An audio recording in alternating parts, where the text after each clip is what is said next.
Bom dia, queridos. Que a graça e a paz do Senhor Jesus seja plena em vossos corações. Lâmpada para os meus pés é a tua palavra e luz para o meu caminho, diz o salmista. Que possamos sempre andar na luz da palavra de Deus.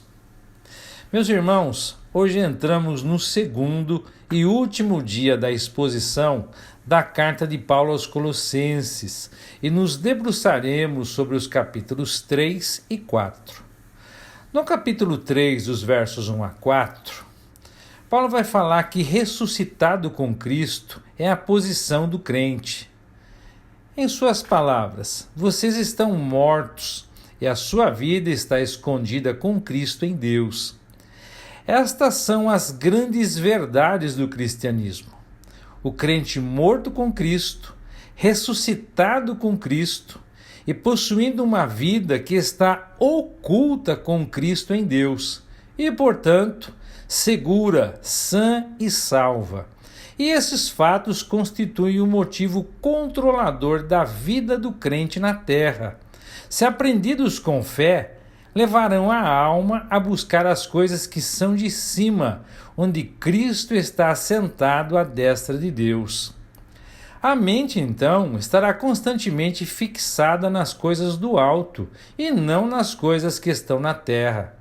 Quanto mais um crente entra nessas verdades abençoadas, tornando-as suas, reconhecendo-se morto com Cristo e ressuscitado com Ele, com sua vida escondida com Cristo em Deus, mais as coisas de cima serão para ele a grande atração.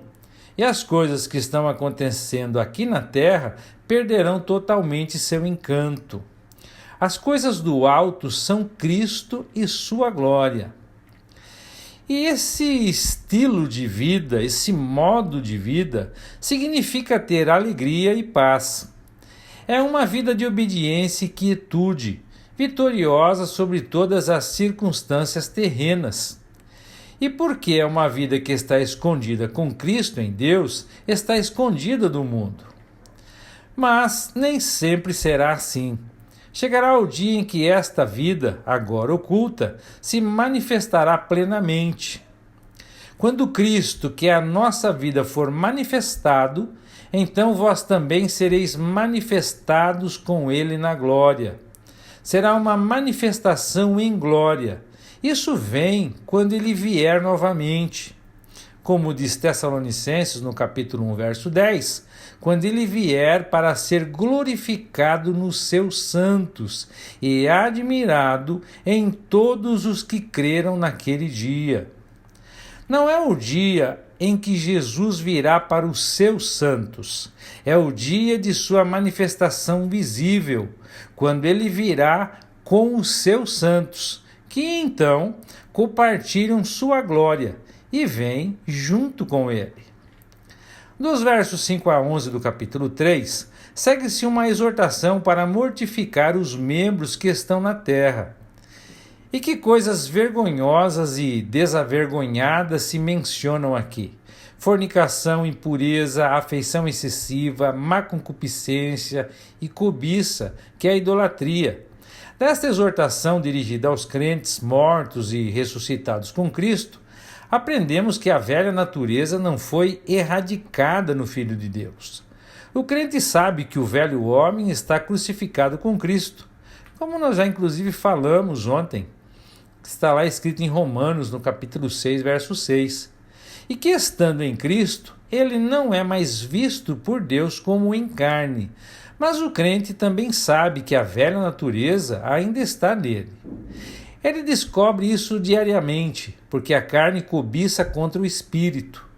O crente de mente espiritual reconhece livremente que em sua carne não habita nada de bom e que em sua natureza decaída estão todas essas coisas vergonhosas e que esta velha natureza é capaz de tudo o que o apóstolo escreve aqui. Por causa dessas coisas, a ira de Deus vem sobre os filhos da desobediência. Nas palavras de Paulo, no qual vós também andastes algum tempo, quando nelas vivestes. Nunca nos foi dito para lutar contra a carne, mas para fugir e nos abstermos das concupiscências carnais. Lutar contra a carne, tentar matá-la por conta própria, leva à derrota. Não podemos fazer isso, mas foi feito por nós. O velho homem foi morto na cruz de Cristo e agora estamos mortos para o pecado. O pecado não terá domínio sobre nós, como diz a Escritura. Isso, entretanto, não é possível, a menos que o crente ande no Espírito, esteja ocupado com Cristo e busque as coisas que estão acima. Por esta razão, as exortações de Colossenses 3, verso 5, são o resultado de fazer o que os versículos iniciais deste capítulo nos colocam.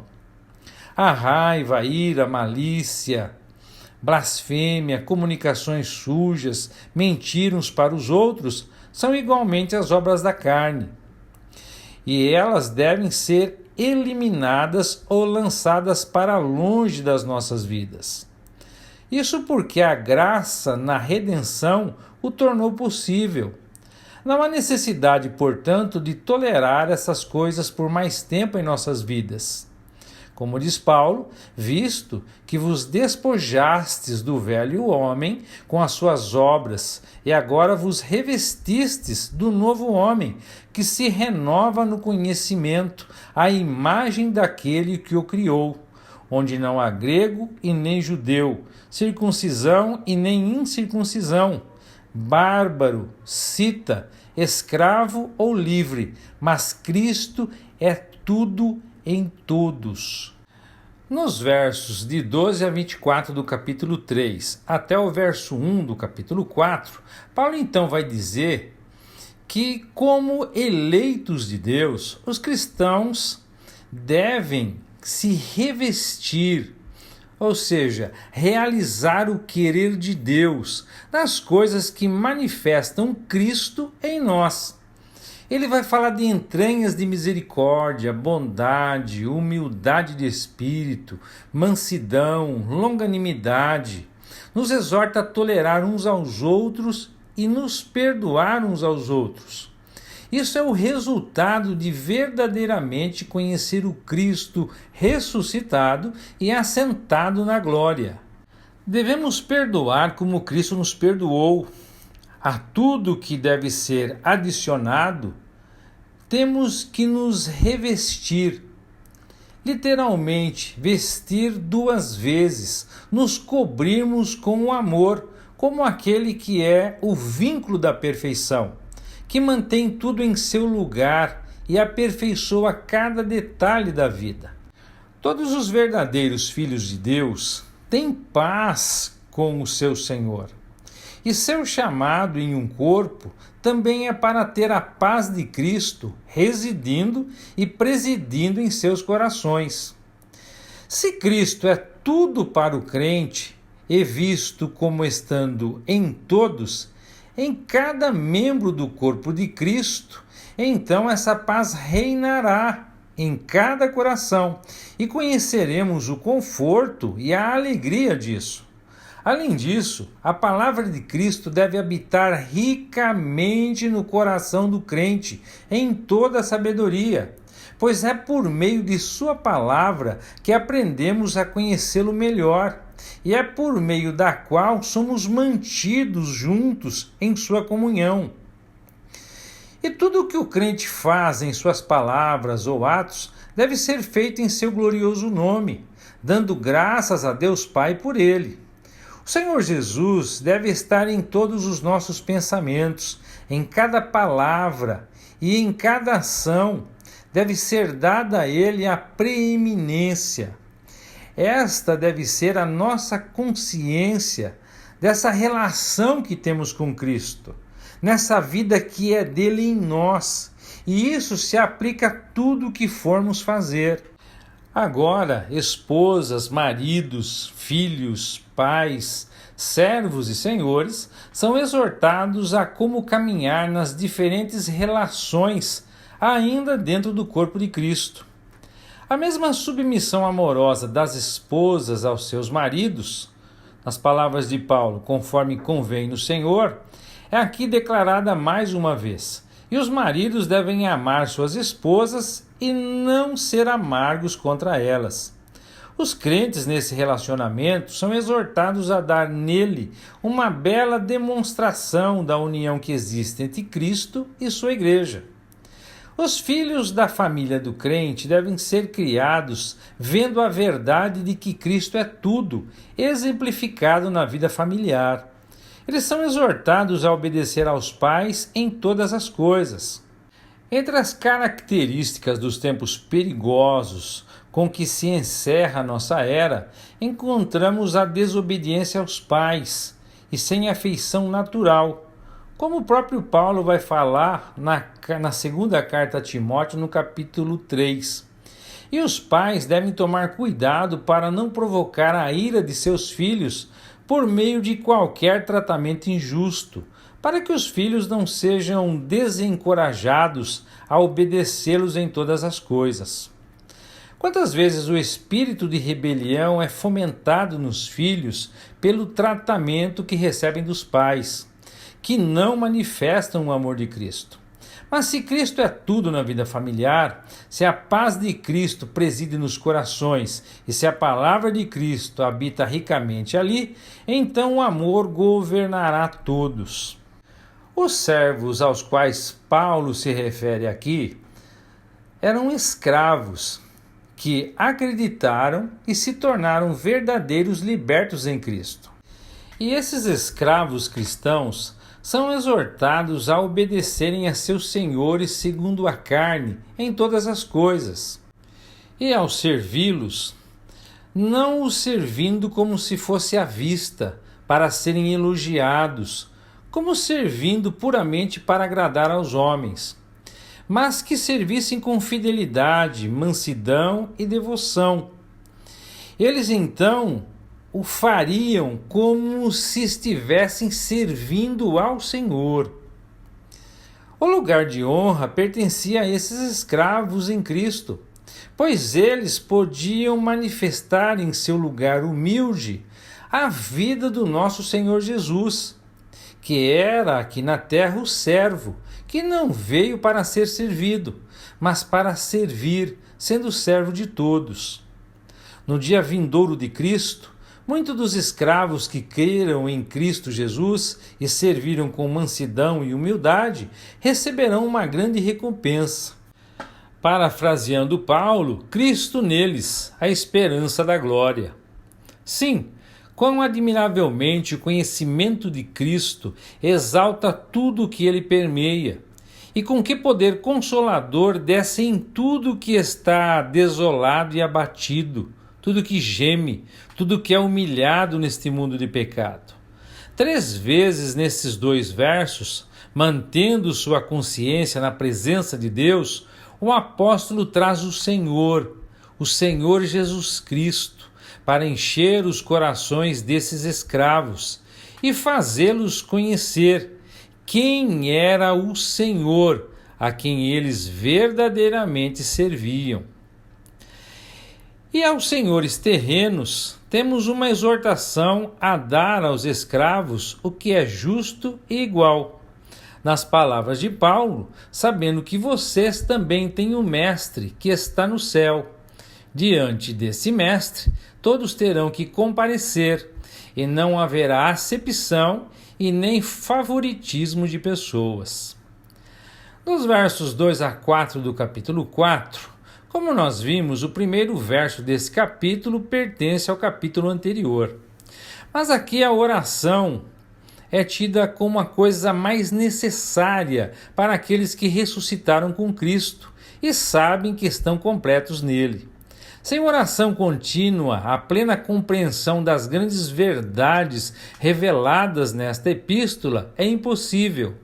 A comunhão com Deus torna tudo real. Continue firmemente em oração e vigie com ações de graças. O conhecimento de nossa posição em Cristo, de que estamos nele, temos tudo nele, nos ensina a nossa dependência exclusiva dele. Quanto mais entrarmos em todas essas coisas, maior será nosso senso da necessidade da oração e da verdadeira comunhão com Deus. O novo homem, o homem nascido de novo, anseia por isso. Por isso, todas as exortações para buscar as coisas que são de cima, para pensar nessas coisas e não nas coisas terrenas, para manter no lugar da morte os membros que estão na terra, para se revestir do novo homem e manifestar a Cristo, são impossíveis sem oração.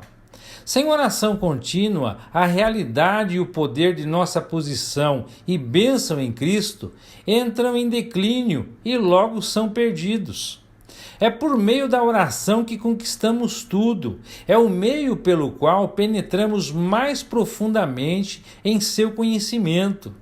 A oração é, portanto, a maior necessidade para aqueles que ressuscitaram com Cristo. E, ao mesmo tempo, expressarmos dessa forma nossa total dependência dele. O apóstolo, a seguir, pede oração por si mesmo e pelo ministério do mistério de Cristo. Ele diz, ao mesmo tempo, orando também por nós, para que Deus nos abra uma porta da palavra para falar o mistério de Cristo, pelo qual também estou preso, a fim de que o manifeste como devo falar. Esse bendito homem de Deus estava na prisão. Ele poderia ter pedido oração em conjunto por sua libertação, por interferência divina em seu favor, como aconteceu com Pedro quando ele foi preso. Ele podia ter pedido as orações dos santos para que todas as suas necessidades fossem supridas. Mas como ressuscitado com Cristo, ele está acima dessas circunstâncias terrenas.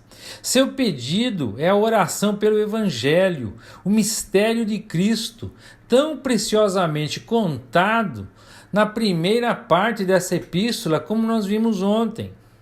E Deus precisa abrir a porta para isso. Quão humilde e dependente Paulo era. E pela porta aberta para pregar o Evangelho, para falar eficazmente o mistério de Cristo, os santos de Deus devem continuar a orar e a vigiar com confiança pela resposta. Ao orar pela palavra, para que ela tenha curso livre e seja glorificada, como o mesmo Paulo diz na segunda carta aos Tessalonicenses, no capítulo 3. Podemos então ter ousadia e expectativa, pois essas orações têm a aprovação e a resposta de Deus. Nos versos 5 e 6 do capítulo 4, para aqueles que estão de fora, os não salvos, os crentes devem então andar em sabedoria. O que somos em Cristo, a graça que nos salvou, o amor de Deus que é derramado em nossos corações, devem ser conhecidos em nosso relacionamento com aqueles que ainda não conhecem a Cristo. A falta de comunhão real com Deus e oração pelo Evangelho em favor dos não salvos ao nosso redor nos tira o poder de andar em sabedoria. Mas o que significa andar em sabedoria?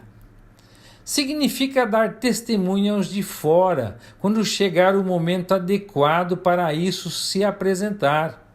E quando vier essa oportunidade, então a palavra falada deve ser sempre com graça, temperada com sal, para que nós saibamos como devemos responder a cada um.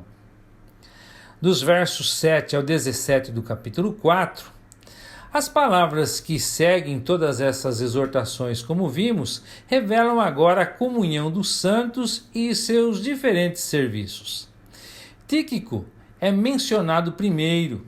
Encontramos seu nome também lá em Atos, no verso 4 do capítulo 20, em Efésios, na segunda carta a Timóteo e também na carta a Tito. Com Onésimo, ele foi o portador dessa carta ou epístola, bem como a epístola aos Efésios, enquanto que Onésimo levou também a carta a Filemon. Paulo tem 3 coisas a dizer sobre Tíquico. Ele o chama de irmão amado, conhecido porque era um ministro fiel, que pregava fielmente o evangelho, e como tal, era para o apóstolo um conservo no Senhor. Ele o enviou aos Colossenses para lhes falar sobre seu próprio estado e para que ele, Tíquico, conhecesse a situação dos colossenses e confortasse seus corações. Observe como o amor cristão tem prazer em comunicar e ouvir. Era a sua confiança de Paulo no amor deles, os colossenses, e isto é evidenciado não apenas em seu desejo de ouvir sobre eles, mas na convicção de que eles, os colossenses, gostariam de ouvir sobre ele, Paulo. Pode algo ser mais doce, mais tremendo do que esta genuína simplicidade de afeto e de interesse mútuo? Mas aqui escreve o humilde apóstolo, com plena certeza de que, embora nunca os tivesse visto, ou os colossenses a ele, seria uma gratificação real e mútua saber sobre o outro por parte daquele que se separou deles. Que fonte de poder é o amor de Cristo! Verdadeiramente o amor é o vínculo da perfeição. Ele fala: em minha condição, Tíquico declarará a vocês que é um irmão amado e um fiel ministro e conservo no Senhor, a quem vos enviei com o mesmo propósito, a fim de que conheça a vossa situação e console vosso coração, com Onésimo, um irmão fiel e amado, que é um de vocês. Eles vos farão saber todas as coisas que são feitas aqui. Onésimo, citado aqui, foi outrora um escravo inútil e fugitivo. Agora também é chamado de irmão fiel e amado. Em seguida é citado Aristarco, que era um companheiro de prisão de Paulo e também um colega de trabalho, como citado na carta a Filemon. E também nós encontramos aqui Marcos, o próprio filho da irmã de Barnabé. 12 anos antes, ele havia deixado o trabalho e voltado para casa em Jerusalém, como narrado lá em Atos capítulo 13, verso 13. E foi a ocasião da deplorável separação entre Paulo e Barnabé, como narrado para nós em Atos também, no capítulo 15, verso 26. Mas agora Marcos é visto como restaurado. O terceiro cooperador para o reino de Deus, que era um conforto para o prisioneiro do Senhor, era Jesus justo. Estes enviaram saudações, assim como Epáfras, aquele que os colossenses conheciam bem, pois esse servo de Cristo era um deles. Ele era um exemplo de santo que ora. Ele continuou constantemente em oração por eles. Ele orou, sim, ele agonizou. Essa é a palavra grega traduzida literalmente. Ele agonizou em oração pelos colossenses, para que eles pudessem permanecer perfeitos e completos em toda a vontade de Deus. Ele conhecia o perigo que os rondava, pois como ministro fiel que era, havia comunicado isso a Paulo. Conhecendo a condição da igreja em Colossos, ele orou com fervor. Seu ministério era o ministério da oração.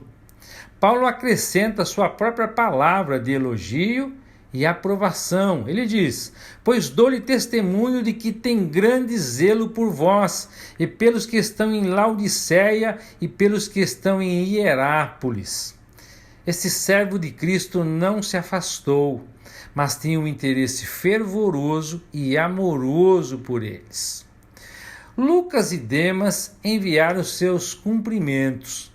Lucas, o médico amado, é o autor inspirado do evangelho que leva o seu nome. Ele também estava com Paulo em Roma, pois foi por algum tempo seu companheiro de viagem. Que consolo o amado médico deve ter sido para o prisioneiro do Senhor, Paulo.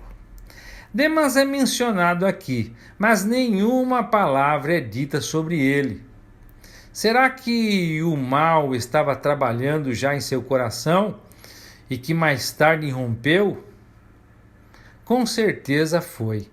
Pouco tempo depois, nós lemos sua triste história, narrada por Paulo na segunda carta ao Timóteo, capítulo 4, verso 10. Ele diz: Demas me desamparou, amando o presente século. Paulo continua: saudai aos irmãos que estão em Laodiceia, e a Ninfas e a igreja que está em sua casa. E quando esta epístola for lida entre vós, fazei que o seja também na igreja dos Laodicenses, e que também ledes a epístola de Laodiceia. Alguns estudiosos entendem que é possível que, como a carta aos Colossenses tenha sido lida por outras igrejas além de Colossos, a carta aos Efésios tenha sido lida em várias igrejas além de Éfeso, e que Laodiceia teria sido a última dessas igrejas antes de Colossos. Por isso, Paulo se referiu à carta aos Efésios como a carta de Laodiceia. Outros estudiosos, porém, acreditam que Paulo tenha escrito uma carta aos laodicenses e que esta fora perdida. A última mensagem é dada agora por Paulo: e diga a Arquipo, atente para o ministério que recebeste no Senhor, para que o cumpras. Ele provavelmente havia se tornado em um instrumento de Deus para o ministério. E isso, com certeza, ele havia recebido do Senhor, pois só ele pode chamar para o ministério e conceder dons.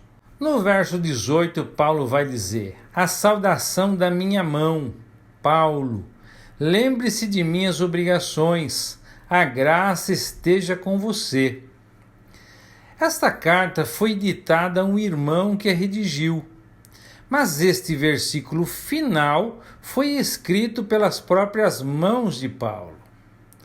E quando ele acrescentou essas palavras, as correntes estavam presas em suas mãos. Ele diz: lembre-se de minhas obrigações. Podemos considerar isso uma desculpa delicada por Paulo não ter escrito toda a carta aos Colossenses, a quem ele não conhecia pessoalmente. Mas, ao mesmo tempo, a menção de suas amarras era para lembrá-los de que ele é o prisioneiro do Senhor para os gentios, como ele expressa lá no capítulo 3 de Efésios. Ele conclui dizendo: a graça esteja com vocês. Bendito seja Deus, porque sua graça sempre estará com seu povo. Amados, eu leio Colossenses e me lembro da fala do meu Salvador Jesus aos fariseus, dizendo: as minhas palavras não entram em vós. A exortação de quase todos os escritores do Novo Testamento é para pensarmos nas coisas que são de cima, é ajuntarmos para nós tesouros no céu. Mas o que me deixa realmente triste é que não tenho observado isso no cotidiano de nossos irmãos. O que eu vejo é uma busca incansável pelas coisas terrenas, um inconformismo por não alcançar a tão desejável prosperidade financeira, uma preocupação enorme com os filhos, não no sentido de conhecerem a Jesus e serem salvos, mas no sentido de dar a eles uma profissão para serem bem-sucedidos no futuro. Não estou dizendo aqui que estas coisas são ruins por si só, mas infelizmente estão muito longe de serem a nossa prioridade à luz da palavra de Deus.